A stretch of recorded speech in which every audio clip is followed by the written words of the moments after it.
Lawmakers from both sides of the aisle, bipartisanship, are now proposing legislation to ensure online safety among minors. One restriction that is facing criticism is a parental consent requirement. Children's online safety advocacy groups are saying this could be more harmful to kids. All right, Elizabeth, how old are the kids? When's Claire getting her own Instagram account? 40. So my kids are 8, 5, and 3. This speaks to me because these are conversations that I'm having. Obviously, every parent wants to protect their children. I'm just wondering exactly how are we going to police this? There were certain restrictions between the ages of 13 and 17. There has to be parental consent. So who is going to do that? That's just sort of where I'm curious. I mean, Utah has done it. They just passed a law recently where, if I'm not mistaken, if you're under the age of 17, you have to have parental consent in order to engage on social media. That sounds wonderful.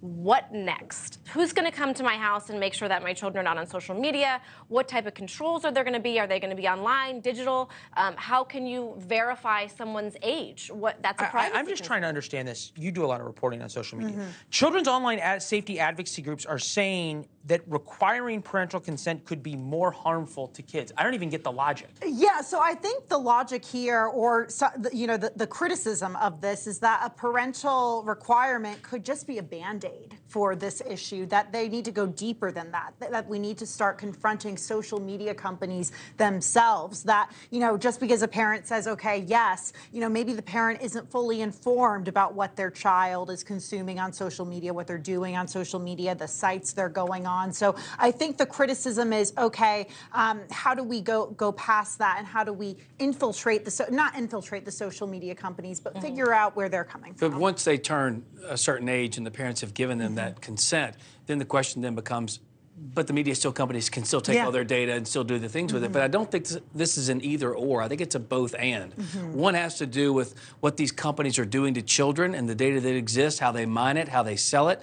And the second part of that is protecting children on the front end by having parents decide whether or not their children can actually participate in social media. And I don't think, to this point, at least not to my knowledge, the actual language of this bill hadn't been released yet either. So we're all kind of talking in a vacuum here until they actually give us some actual data on transparency for algorithms and age verification. That will never keep us from talking, though, right? Well, that's true. Yeah. No, look, what's really fascinating is how online accountability is the one issue right now that's creating the most interesting bedfellows on the Hill, right? With incredibly conservative Republicans and incredibly progressive Democrats coming together, focusing on data privacy, focusing on child safety, and focusing increasingly on misinformation, disinformation.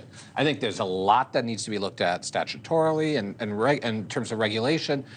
But there's one other piece that I hope policymakers start looking at, and that is media literacy for young people, right? Getting these kids at a young age in the schools, learning how to be healthier digital citizens, how to weed through some of this stuff, how to identify misinformation, disinformation. The sooner they can start teaching kids that in schools, I think the better off we are, and take some of the pressure off. Give them newspapers, I don't know. You go back to when you and I were in school. Thanks for watching. Go to newsnationnow.com to find NewsNation on your television provider. And don't forget to subscribe. Click the red button to get more of NewsNation's fact-driven, unbiased coverage.